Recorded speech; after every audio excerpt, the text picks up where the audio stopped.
Hey everyone, welcome back to the channel. In today's video, we are diving into a quick and thorough revision session for NEET Biology, chapter Cell Cycle and Cell Division. Whether you are brushing up before the exam or just revisiting key topics, this video is designed to help you ace your NEET prep. So let's get started.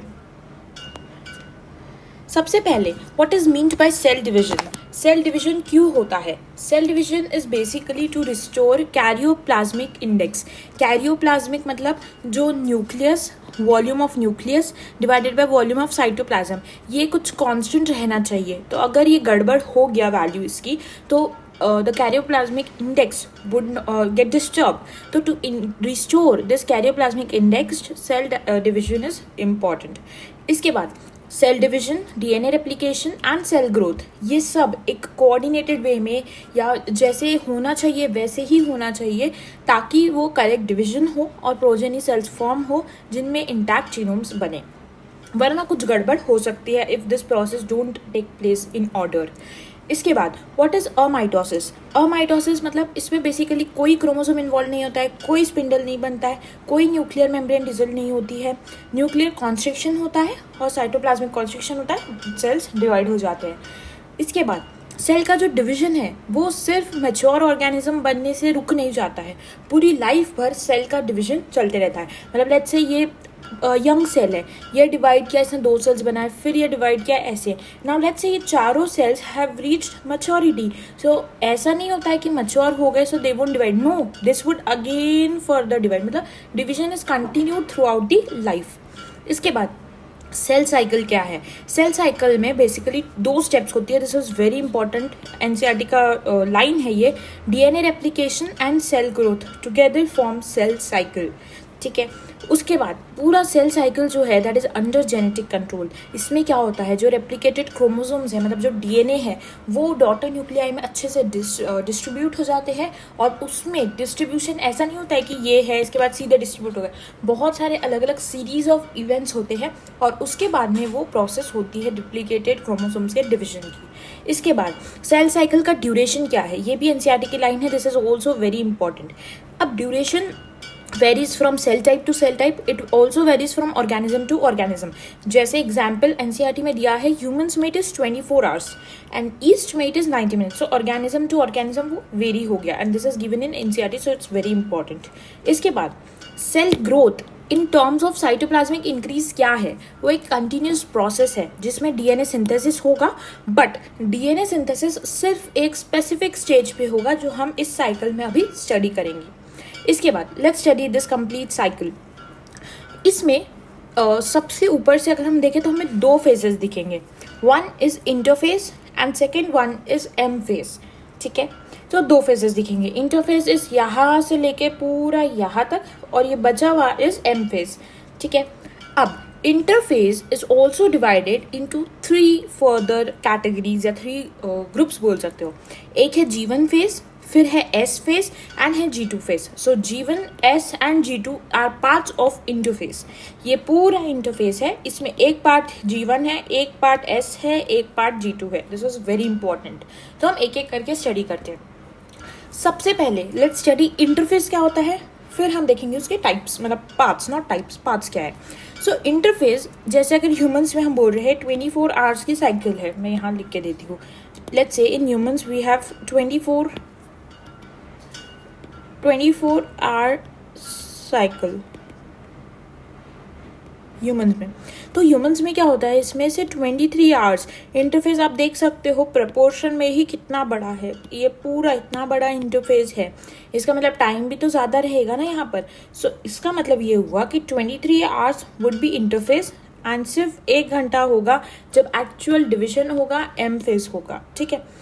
अब let's start with interface first. So interface let's say humans में 23 hours का होता है out of 24 hours. मतलब 95% of the time interface होता है, 5% में जो एम फेज है वो होता है. अब इंटरफेस में क्या होता है एक्चुअली, इस फेज में सेल प्रिपेयर कर रहा है डिवीजन के लिए, बिकॉज इसके बाद जो एम फेज है उसमें एक्चुअल डिवीजन होता है. तो interphase is the phase where the cell prepares for division. उसमें सेल ग्रोथ होती है, डीएनए रेप्लिकेशन होता है और ये सब ऑर्डरली मैनर में होता है. इंटरफेस की बात की जाए तो इसको रेस्टिंग फेज भी बोलते हैं। रेस्टिंग फेज क्यों बोलते हैं, this is also very important, क्योंकि इसमें सेल डिवीजन से रिलेटेड कोई एक्टिविटी नहीं हो रही है, सिर्फ सेल इज प्रिपेयरिंग, सो इसलिए रेस्टिंग है। उसके बाद नॉन डिवाइडिंग बोल सकते हैं, क्योंकि इसमें सेल दो में डिवाइड नहीं हो रहे हैं, नेक्स्ट फेज में होंगे। प्रेपरेशन हो रही है इसलिए प्रेपरेटरी फेज, बट ये एक्टिव है, ग्रोथ होती है इसमें सेल की, और ये एनर्जी फेज है। दिस इज वेरी इंपॉर्टेंट, ठीक है। इसके बाद ये हमने स्टेप देख लिया, जैसे मैंने आपको बताया 23 बचा हुआ cell division last only for 1 hour. इसके बाद एम फेज क्या है, एम फेज वो फेज है जिसमें actual cell division occurs, and this is the shortest phase of cell cycle. आप देख सकते हो ये इतना बड़ा है और ये सिर्फ इतना सा है, so this is the shortest phase of cell cycle. इसके बाद सबसे पहले लेट्स स्टार्ट विथ इंटरफेज का जीवन फेज। जीवन फेज अराउंड अप्रॉक्स है, ये कोई एग्जैक्ट नंबर नहीं है, अप्रॉक्स 11 आवर्स का होगा।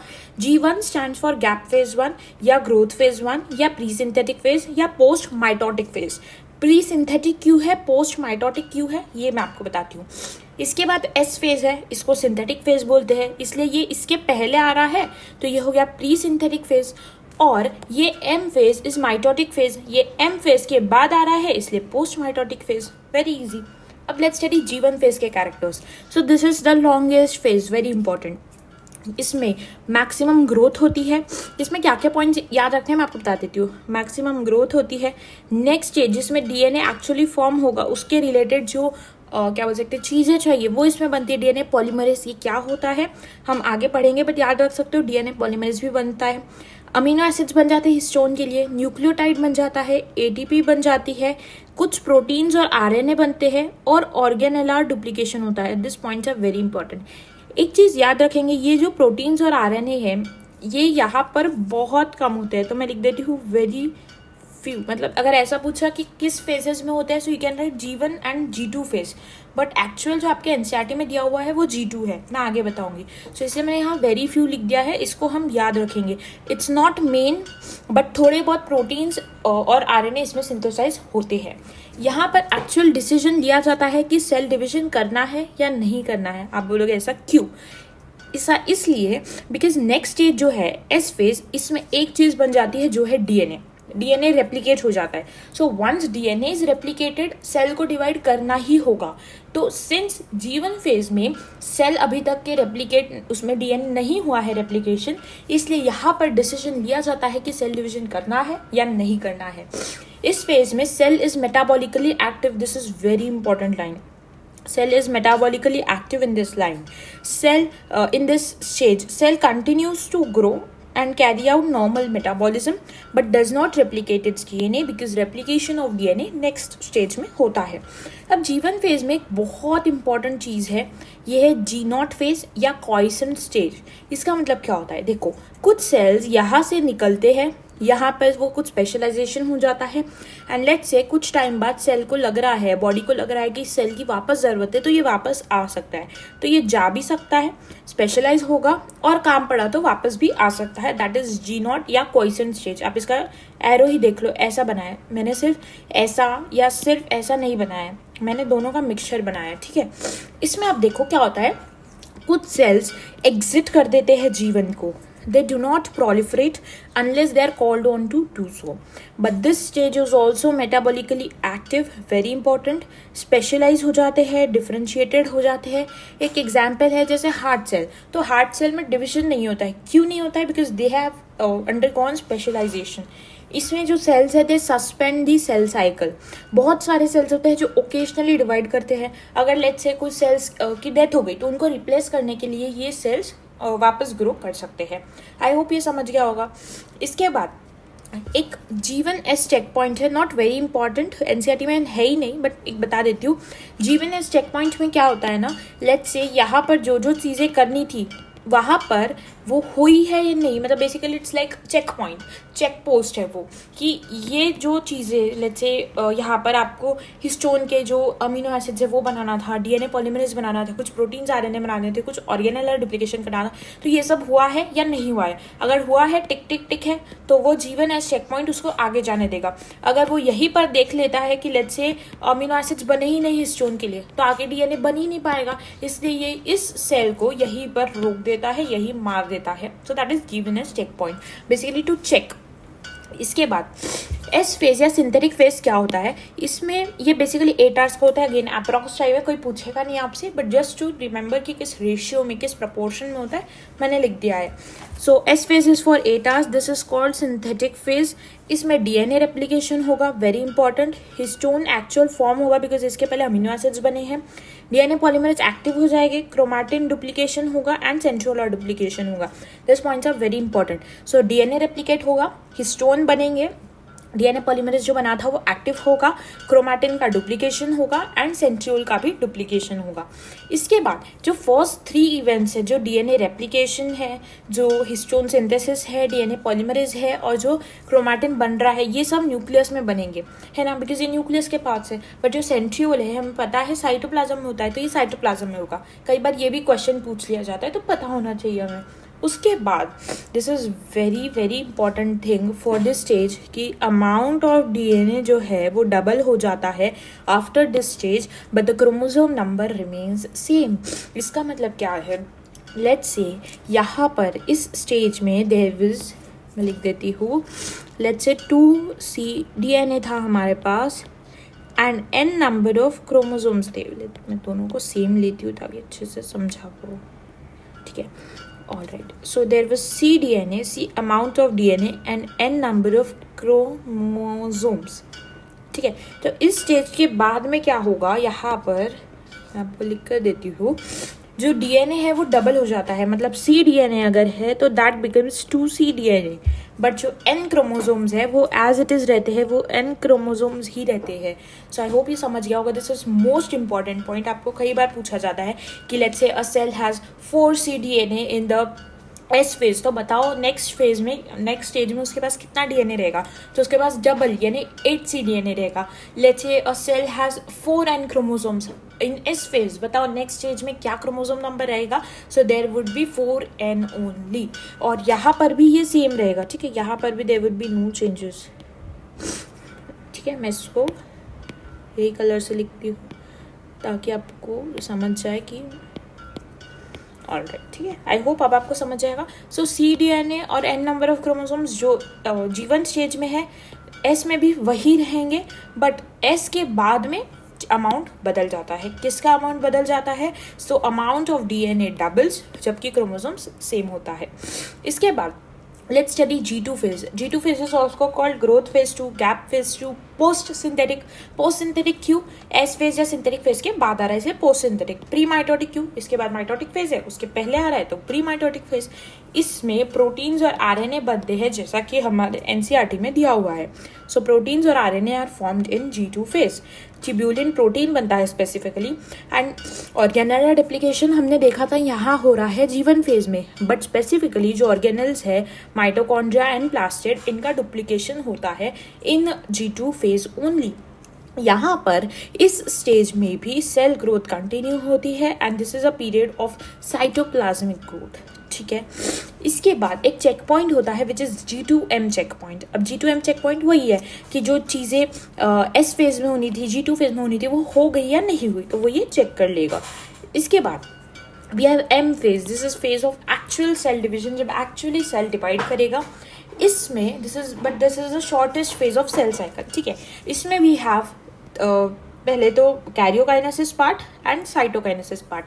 तो ये जो पार्ट्स दिख रहे हैं आपको, ये सब कैरियोकाइनेसिस के हैं और बचा हुआ पार्ट इज साइटोकाइनेसिस. अब karyokinesis is further divided into prophase, metaphase, anaphase and telophase. Prophase जिसमें सबसे लॉन्गेस्ट होता है amongst this M phase, and anaphase सबसे छोटा होता है अमंगस्ट एम फेज, एंड उसके बाद में होता है cytokinesis and the cell divides into 2. I hope ये आपको साइकिल पूरी समझ गई होगी. इफ यू वांट आप एक स्क्रीनशॉट ले सकते हो इसका.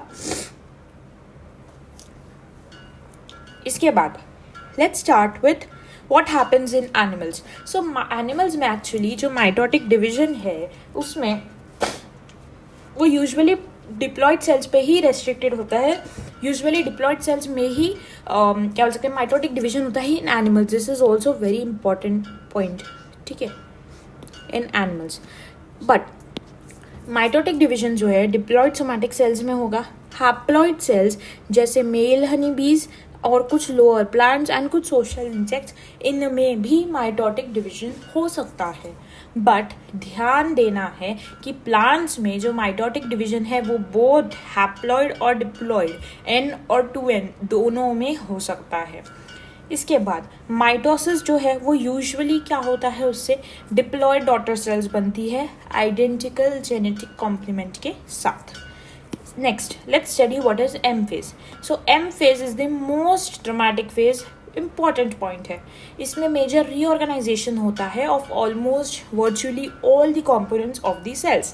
This is also called equational division. Equational division क्यों बोलते हैं? क्योंकि इसमें क्रोमोसोम नंबर पेरेंट जैसा हो जाता है। अब पेरेंट मतलब क्या, देखो यहाँ पर 2C DNA और N क्रोमोसोम है, बट एक्चुअल पेरेंट जो है उसके बाद तो C DNA और N क्रोमोसोम ही है, बिकॉज ये पेरेंट था ना, जीवन स्टेज हुआ तो मतलब पेरेंट के पास इतना है। सो M फेज के एंड में जो 2 डॉटर सेल्स बनेंगी, this each would have C DNA and N number of chromosomes. ठीक है, वेरी इंपॉर्टेंट पॉइंट। इसके बाद माइटोसिस को इक्वेशनल डिवीजन बोलते हैं। इसमें क्यों होता है mitosis? Mitosis occurs for the growth of multicellular organisms and for cell injury, sorry not cell injury, for the cell repair, या फिर फॉर इंजुरी अगर कोई है तो उसके लिए भी माइटोसिस होता है। इसके बाद सेल ग्रोथ से क्या होता है? So cell growth actually results in disturbing, उससे जो रेशियो है न्यूक्लियस और साइटोप्लाज्म का रेशियो वो डिस्टर्ब हो जाता है।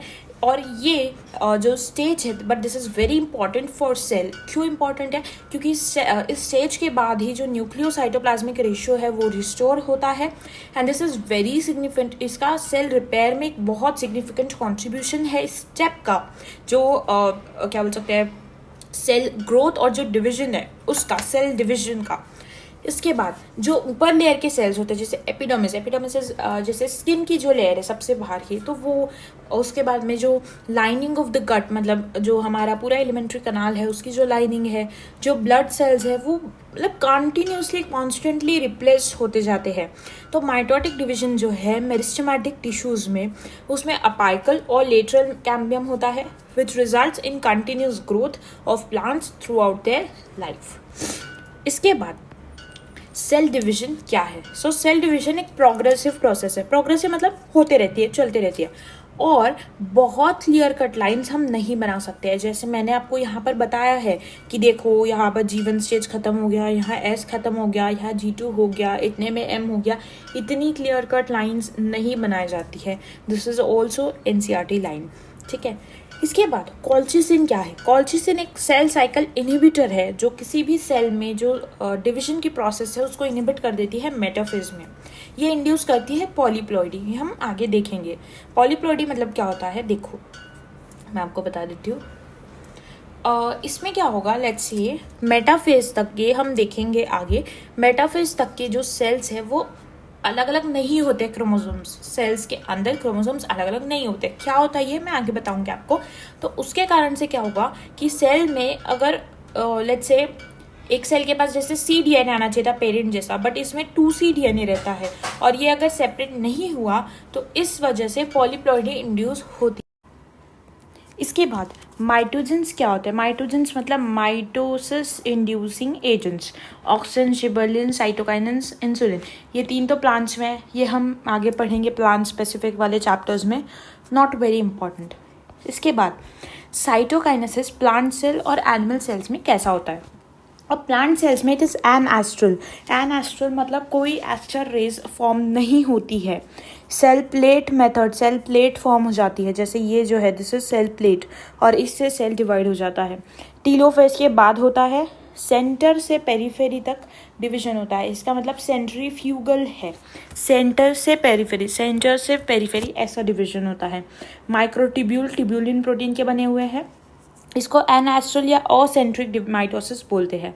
इसके बाद एनिमल सेल्स में इट इज एम्फीएस्ट्रल, ये ग्रूव या फरो मेथड्स होता है। मतलब क्या होता है, ये देखो सबसे पहले यहाँ पर ये कुछ एक्टिन फिलामेंट के कॉन्ट्रैक्टाइल रिंग टाइप स्ट्रक्चर थे, ये ऐसे मुड़े और ये ऐसे मुड़े और फिर ये फर्दर ऐसे 2 सेल्स फॉर्म हो जाएंगे। This starts in late anaphase, periphery से सेंटर, मतलब देखो पेरीफेरी से सेंटर हो रहा है, पेरीफेरी से सेंटर हो रहा है, ऐसे बनता है, ये ऐसे बनता है, फिर ऐसे होता है। सेंट्रीपीटल है क्योंकि अंदर की तरफ आ रहा है। ऐसा सोचो एक बच्चा है, वो बाहर खेल रहा है या कहीं गया है और उसकी मम्मी या उसके कोई भी घर वाले उसको पीट पीट के घर के अंदर ला रहे हैं। सो पीट पीट के अंदर सेंट्रीपीटल। और contractile ring microfilaments actin protein की बनी होती है। कुछ ऑर्गेनिजम्स में क्या होता है, karyokinesis is not followed by cytokinesis. मतलब लेट्स से कैरियोकाइनेसिस हो गया, मैं लिख देती हूँ what is karyokinesis. Karyokinesis is division of nucleus and cytokinesis is division of cytoplasm. So division of nucleus and division of cytoplasm. तो कई sales में क्या होता है कि कैरियोकाइनेसिस होता है बट साइटोकाइनेसिस नहीं होता है। इसका मैं आपको डायग्राम से एक्सप्लेन करती हूँ। लेट्स से ये एक ओरिजिनल सेल था, एक न्यूक्लियस है इसमें ये क्या हुआ, नेक्स्ट स्टेप में जो न्यूक्लियस है वो डिवाइड होकर 2 न्यूक्लियस बन गया, बट जो साइटोप्लाज्म है वो डिवाइड ही नहीं हुआ, मतलब ये एक ही सेल रह गया। इसमें 2 कंडीशंस हो सकती है जैसा मैंने बताया आपको। देखो एक कंडीशन है कि ये एज इट इज़ रहे, ऐसा ही कोई चेंजेस ना हो इसमें, कोई चेंजेस ना हो इसमें। और सेकंड चीज़ हो सकती है कि इससे 2 सेल्स बन जाए, एक ये सेल और एक ये सेल बन जाए। बट इसमें क्या होता है, we are talking about this condition only जिसमें karyokinesis is not followed by cytokinesis, this condition only. So in this condition what happens is, देखो karyokinesis is not followed by cytokinesis जिसके result से multinucleate condition होती है और इस वजह से फॉर्मेशन ऑफ सेंसाइशियम यानी मल्टी न्यूक्लिएटेड स्टेज ये होता है लिक्विड एंडोस्पर्म ऑफ कोकोनट में। इसके बाद लेट्स स्टडी माइटोसिस अच्छे से। माइटोसिस में क्या होता है, सबसे पहले पेरेंट सेल है, let's say that is 2C DNA वाला and that has 2N is equals to 4 chromosomes. इसमें क्या हुआ, G1 स्टेज में 2N इज इक्वल्स टू 4 ही रहा और जो DNA है वो भी 2C रहा, मैंने आपको बताया था।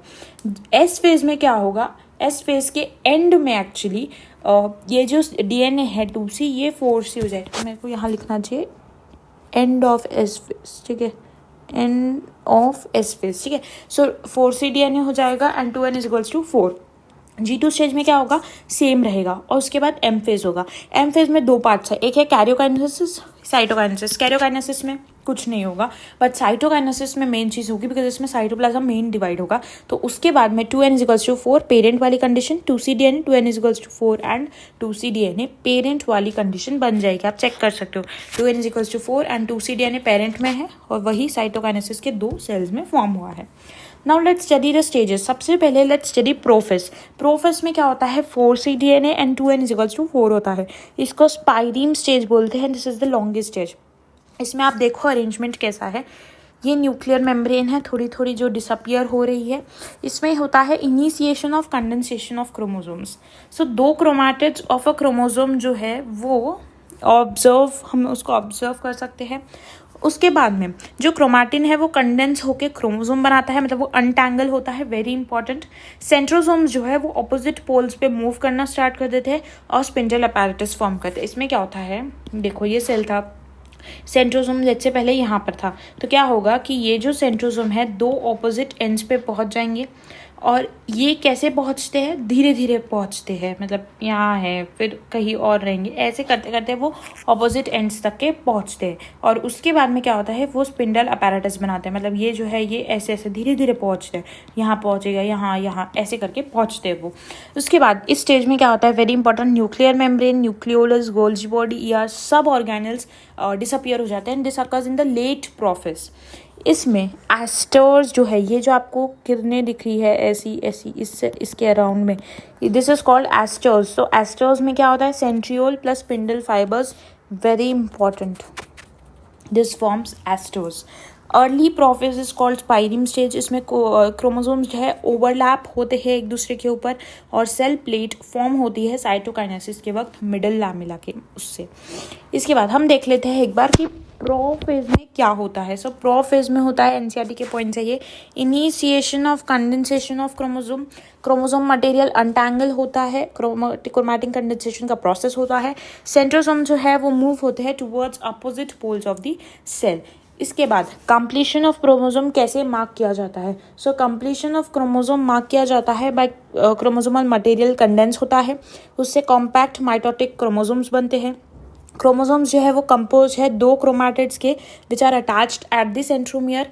हर सेंट्रोसोम, ईच सेंट्रोसोम जो है वो रेडिएट करता है माइक्रोट्यूब्यूल्स, जिसको बोलते हैं हम एस्टर्स। 2 एस्टर्स जो है साथ में स्पिंडल फाइबर्स बनाते हैं, जिसको माइटोटिक अपैरेटस बोलते हैं। हमने देखा वहाँ पर asters plus spindle fibres is mitotic apparatus. Cells at the end of prophase, जब माइक्रोस्कोप में अगर देखेंगे तो उसमें Golgi, endoplasmic reticulum, nucleolus, nuclear envelope सब एब्सेंट होता है। इसके बाद लेट्स स्टडी मेटाफेज। मेटाफेज में क्या होता है, 4C and 2N = 4 होता है। इसमें कंप्लीट कंडेंसेशन ऑफ क्रोमोसोम होता है। इसके बाद इस स्टेज में क्या होता है, एक्चुअली क्रोमोसोम एक स्पेसिफिक लाइन में अपने आप को अलाइन करते हैं। देखो ये क्रोमोसोम्स फिर ये तो एक स्पेसिफिक लाइन में क्रोमोसोम्स ने अपने आप को अलाइन किया है, उसको बोलते हैं लाइन को मेटाफिजिक प्लेट। स्पिंडल जो है काइनेटोकोर बॉडी से अटैच होता है। देखो जैसे ये अगर क्रोमोसोम है ऐसा, तो इसको बोलते हैं काइनेटोकोर बॉडी, तो इससे स्पिंडल फाइबर ऐसे अटैच होता है। इसके बाद क्रोमोसोम का शेप, नंबर, बेसिकली मॉर्फोलॉजी जो है अगर वो स्टडी करना है उसके लिए आप मेटाफेज में स्टडी कर सकते हो।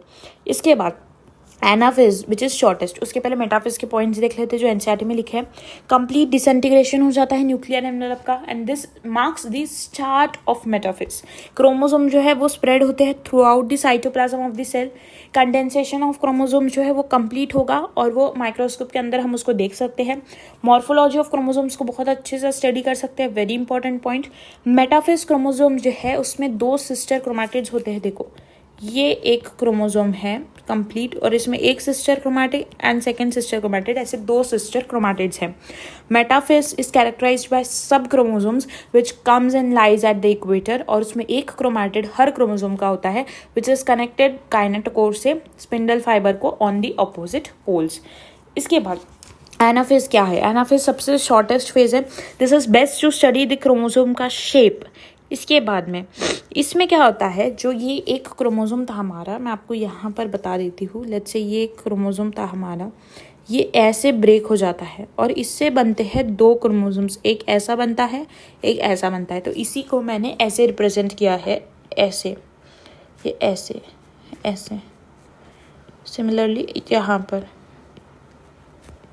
ऐसे रिप्रेजेंट किया है, और ये थोड़े थोड़े कनेक्टेड होते हैं। और यहाँ ये जो स्पिंडल है ये इसको इधर पुल कर रहा है, और ये वाला जो स्पिंडल है वो इसको इधर पुल कर रहा है, ऐसे होता है। तो इसमें क्या होता है, बहुत इंपॉर्टेंट है, सेंट्रोमियर जो है वो टुवर्ड्स पोल होता है and arms are trailing behind. इसमें कैसे होता है, देखो मैं ये डायग्राम एक बार यहाँ बता दी आपको बना के, ताकि अच्छे से समझ जाए। Let's take this is spindle, ये स्पिंडल था हमारा। इसमें ये यहाँ से मैं एक ही साइड का डायग्राम बना रही हूँ, देखो। तो ऐसे ही नेक्स्ट मतलब यहाँ से वो अटैच रहेगा। तो इसमें आप देखो ये जो सेंट्रोमियर है, ये जो सेंट्रोमियर है, ये जो सेंट्रोमियर है, this is facing the spindle, this is facing the spindle, this is facing the spindle. So centromere is facing the spindle, and ये जो आर्म्स है सेंट्रोमियर के, ये जो 2 आर्म्स है सेंट्रोमियर के, दिस आर ट्रेलिंग बिहाइंड, मतलब वो पीछे पीछे जा रहे हैं सेंट्रोमियर के, ये उसका मतलब है। अब एनाफेज जो है इसमें हम शेप ऑफ क्रोमोसोम्स को स्टडी कर सकते हैं। ना इसके बाद नेक्स्ट स्टेज होती है टीलोफेज। अब टीलोफेज में क्या होता है, इसमें 4C and 2N = 8 होता है। इसमें जो क्रोमोसोम्स है उसकी एक अपने आप की आइडेंटिटी लूज हो जाती है, वो डिकंडेंस हो जाते हैं, क्रोमैटिन बनाते हैं, अनकॉइल हो जाते हैं, कुछ ऐसे हो जाते हैं, और स्पिंडल अपैरेटस जो है वो पूरा डिसॉल्व हो जाता है। मतलब देखो आप कोई लाइंस वगैरह कुछ नहीं देख सकते हो यहाँ पे। Nuclear membrane, nucleolus, ER, Golgi, ये सब वापस रीअपियर होते हैं इस स्टेज में। और इसके बाद में सेल्स वापस डिवाइड हो जाते हैं इनटू 2 डॉटर सेल्स, एंड जो ये 2C and 2N = 4, ये जो कंटेंट्स है सेम पेरेंट्स जैसे हो जाते हैं। टीलोफेज में क्या होता है, बिगनिंग ऑफ टीलोफेज में जो क्रोमोसोम्स है जो अपने रिस्पेक्टिव पोल्स पे पहुंच जाते हैं वो डिकंडेंस होते हैं, अपनी individuality as discrete element lose कर देते हैं।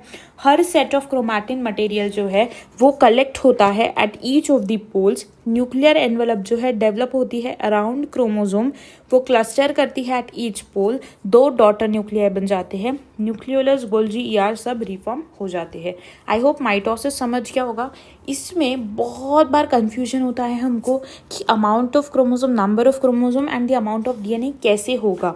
ठीक है, तो इसमें मैं पेरेंट कैसा वाला ले रही हूँ जो मैंने यहाँ पर लिया था, ये वाला ही लेते हैं हम, 2C DNA and 2n is equals to 4। So ये कंडीशन है for 2C DNA and for 2n is equals to 4 chromosomes. ठीक है, ये पता होना चाहिए हमें।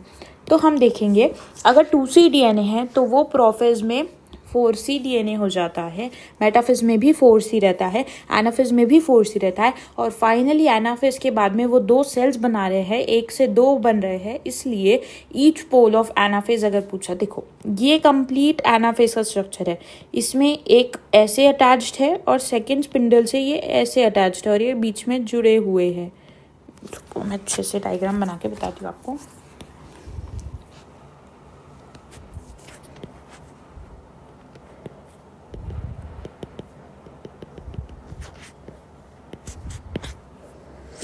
मैं 3-3 बना रही हूँ अभी।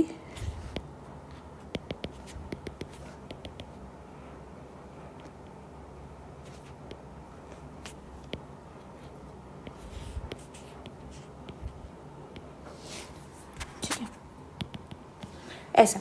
तो इसमें आप देखो ये पूरा एनाफेज का स्टेज है। तो इसमें अगर पूछा so that has 4C DNA, but अगर ईच पोल पे पूछा so this is 1 pole and this is another pole, so each pole में हाफ हो जाएंगे, सो ईच पोल में 2C DNA हो जाएंगे। अब अगर नंबर ऑफ क्रोमोसोम्स की बात की जाए so 2n is equals to 4 condition है पेरेंट में, प्रोफेज में भी 2n इज इक्वल्स मतलब 2n ही कंडीशन रहेगी, वो 2n इज इक्वल्स टू 4 ही रहेगा यहाँ पर भी। मेटाफेज में भी 2n कंडीशन रहेगी, मतलब 4 इज जस्ट अ नंबर, मतलब 2n इज इक्वल्स टू 4, इसमें 2n is 4 into 2 this becomes 8। ठीक है, ऐसा होता है कैलकुलेशन। सो मेटाफेज में भी 2n रहेगा, एनाफेज में it becomes 2n is equals to 2। ऐसा क्यों हुआ, अब आप देखो मेटाफेज तक के ये जो क्रोमोसोम है वो एक ही था, यहाँ पर वो डिवाइड हो गया 2 में। तो आप देखो ये एक क्रोमोसोम बन गया, ये एक क्रोमोसोम बन गया, इस वजह से इसमें हम इंटू 2 कर रहे हैं, because 1 is for this pole another is for this pole, so 2n into 2। But each pole के लिए पूछा तो एक ही रहेगा, 2n ही रहेगा। सो आई होप ये समझ गया होगा। इसमें कुछ अमाउंट दे देते हैं फिर पूछते हैं, सो this is very important calculation. उसके बाद एनसीईआरटी में जो डायग्राम दिया हुआ है माइटोसिस का, एक बार हम वो भी स्टडी कर लेते हैं। This is for early prophase, इसमें आप देखो न्यूक्लियर मेम्ब्रेन अभी प्रेजेंट है। लेट प्रोफेज तक के वो देखो एकदम डिजोल्व होने पे आ गई है। फिर this is transition to metaphase, जिसमें ये जो अलग अलग क्रोमोसोम्स है ये अलाइन होने को देख रहे हैं। दिस इज मेटाफेज, अलाइन हो चुके हैं एक मेटाफेजिक प्लेट पे। फिर एनाफेज में 2 पोल्स पे चले गए हैं, टीलोफेज में वो डिवाइड हो गए एंड फाइनली इंटरफेज हम पढ़ेंगे, उसमें 2 अलग सेल्स फॉर्म हो गए हैं। Now let's start with mitosis. अब माइटोसिस को हम कहते हैं रिडक्शनल डिवीजन। रिडक्शनल डिवीजन क्यों, क्योंकि इसमें क्रोमोसोम का नंबर और डीएनए दोनों हाफ हो जाता है पेरेंट के कंपैरिजन में। इसमें 2 स्टेजेस होती है, एक है मियोसिस 1। मियोसिस 1 जो है this is actual reductional division, because इसके बाद में जो क्रोमोसोम का नंबर है वो हाफ हो जाता है, इसलिए इसको रिडक्शनल डिवीजन बोलते हैं। इसमें प्रोफेज 1 सबसे बड़ा होता है, इसमें 5 स्टेजेस होती है, लेप्टोटीन, जाइगोटीन या साइनैप्टोटीन, क्योंकि इसमें साइनेप्सिस से कुछ फॉर्म होता है लेयर, पकाइटिन, डिप्लोटीन एंड डायकाइनेसिस। फिर metaphase 1, anaphase 1, telophase 1 and cytokinesis. Cytokinesis के बाद क्या होगा, 2 सेल्स बन जाएंगे which is called dyad of cells. इसमें क्या होता है, क्रोमोसोम नंबर हाफ हो जाता है and DNA is same as parent. इसके बाद हम जाते हैं मियोसिस 2 पे। मियोसिस 2 बहुत इंपॉर्टेंट, इसमें स्टेज आती है इंटरकाइनेसिस। इंटरकाइनेसिस मतलब क्या होता है ये हम देखते हैं। सो अभी हमने इंटरफेस पढ़ा था जो माइटोसिस के एनसीईआरटी के डायग्राम में था। This is interkinesis, very important. Interkinesis में क्या होता है, अब इसमें हमने देखा था स्टेजेस, एक होती है G1, फिर होता है S एंड फिर होता है G2 स्टेज।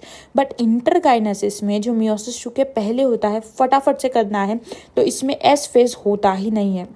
अब एस फेज का इंपॉर्टेंट पॉइंट क्या था, DNA replication. Since S phase ही नहीं हो रहा है, there would be no DNA replication.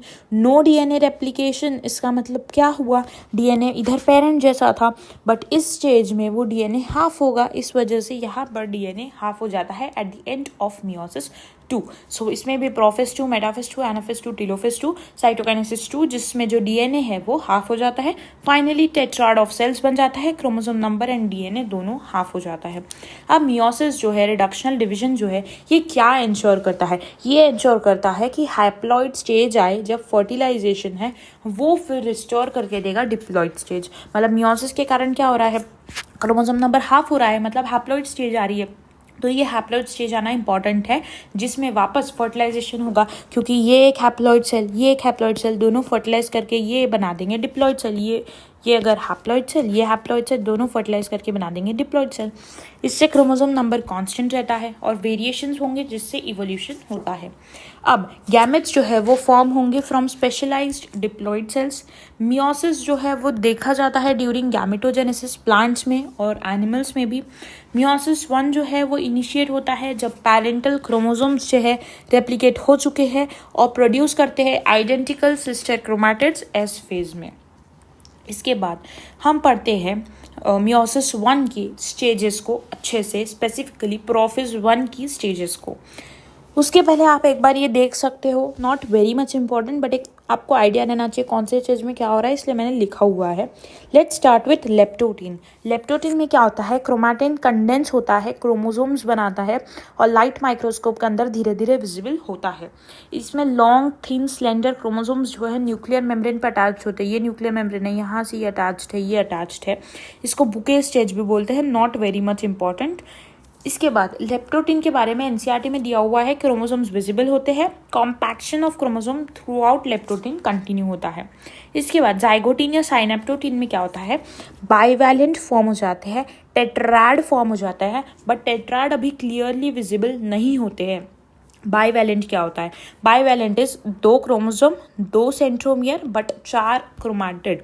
इसका मतलब क्या, 2 क्रोमोसोम्स हैं, जैसे आप देखो यहाँ पर ये एक क्रोमोसोम है, ये सेकेंड क्रोमोसोम है, 2 क्रोमोसोम्स होते हैं। मैं यहाँ आपको बताती हूँ, this is 1 chromosome and this is another chromosome, got it.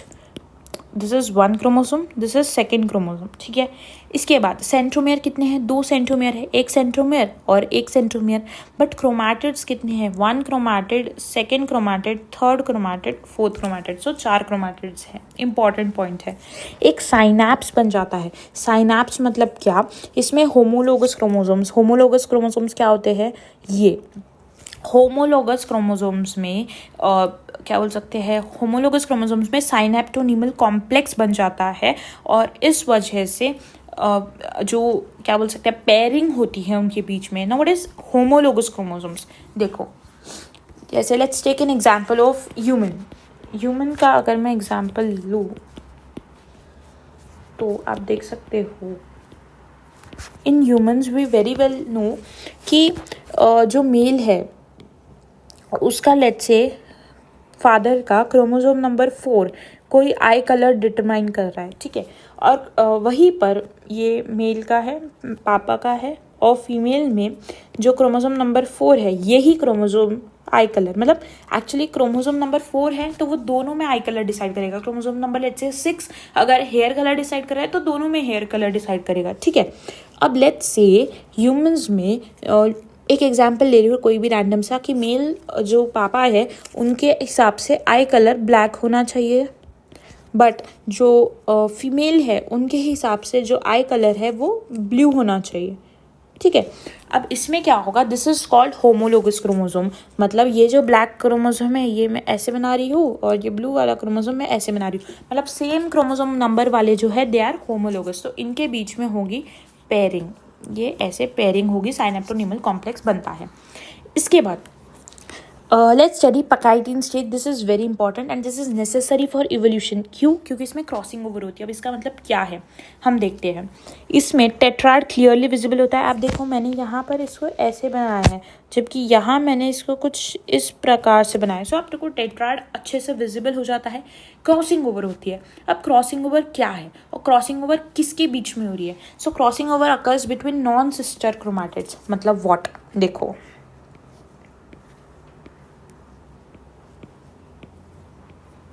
मम्मा पापा दोनों का जो क्रोमोसोम 4 है, chromosome 4 of both male and female, this is called homologous chromosome.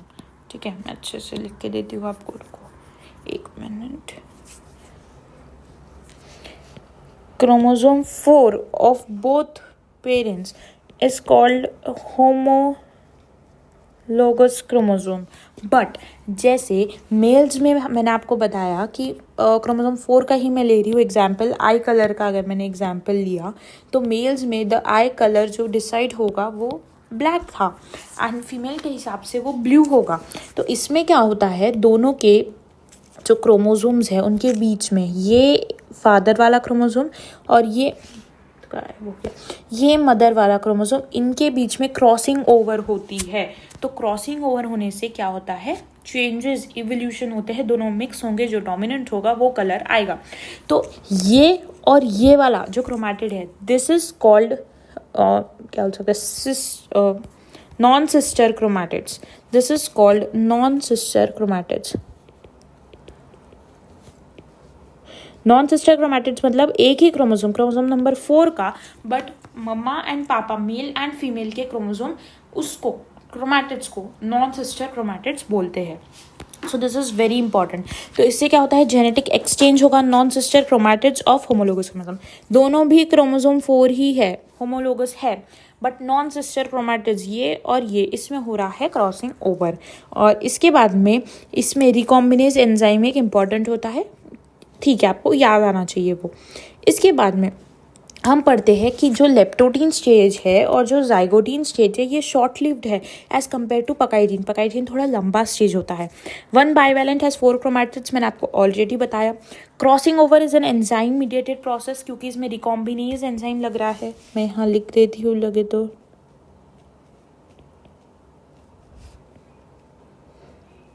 Alright, so recombinase enzyme, crossing over जो है उससे रिकॉम्बिनेशन होगा जेनेटिक मटेरियल का 2 क्रोमोसोम्स पे.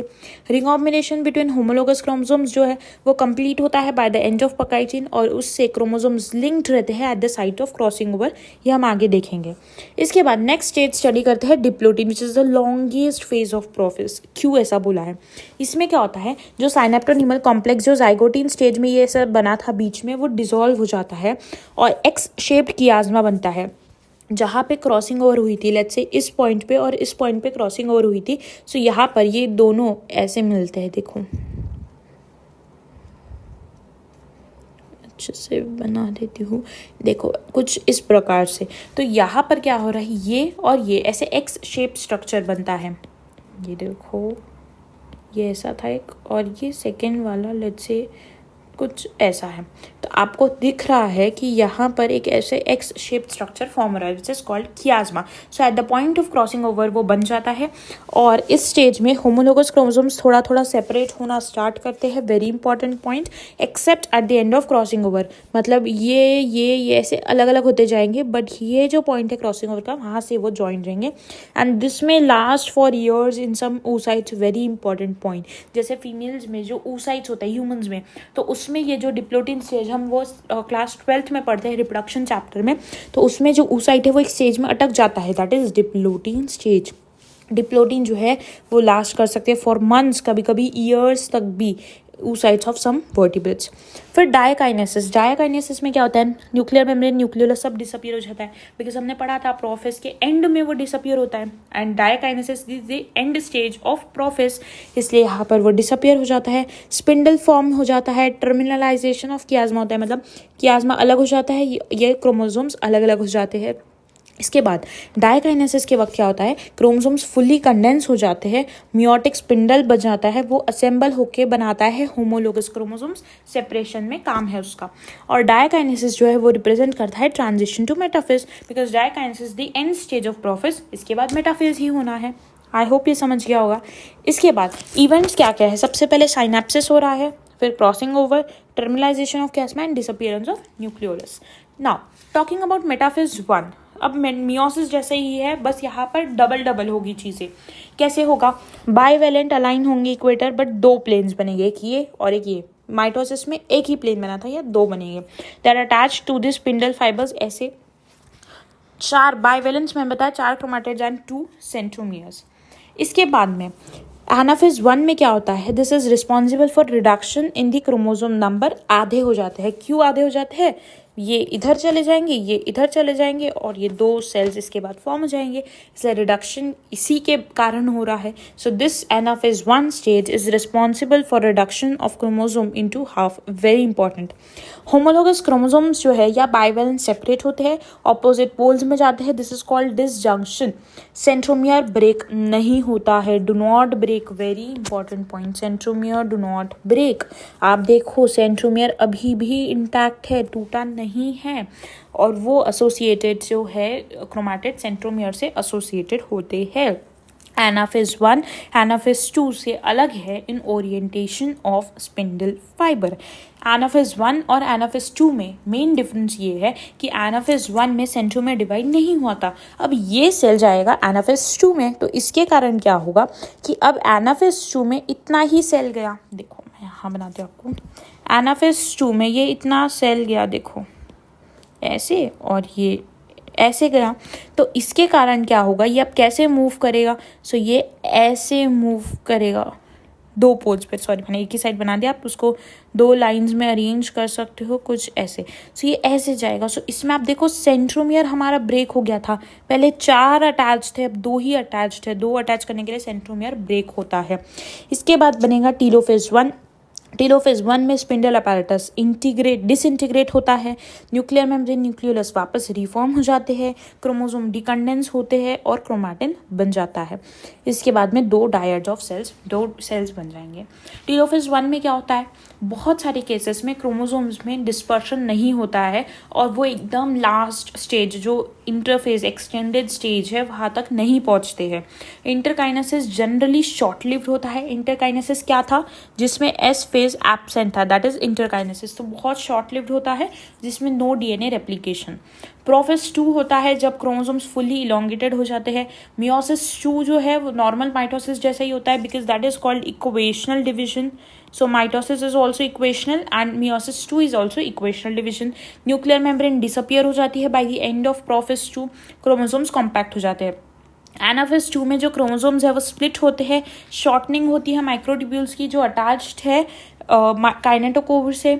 उसके बाद मियोसिस जो है that helps in the conservation of chromosome number of each species, क्योंकि ऑल्दो क्रोमोसोम का आधा रिडक्शन हो रहा है, बट बाद में वो वापस रिस्टोर करने में हेल्प करती है, कंजर्वेशन में हेल्प करती है। इट इंक्रीजेज जेनेटिक वेरिएबिलिटी और इवोल्यूशन होता है mainly because of pachytene stage, जिसमें हो रही है very important thing, crossing over pachytene stage में।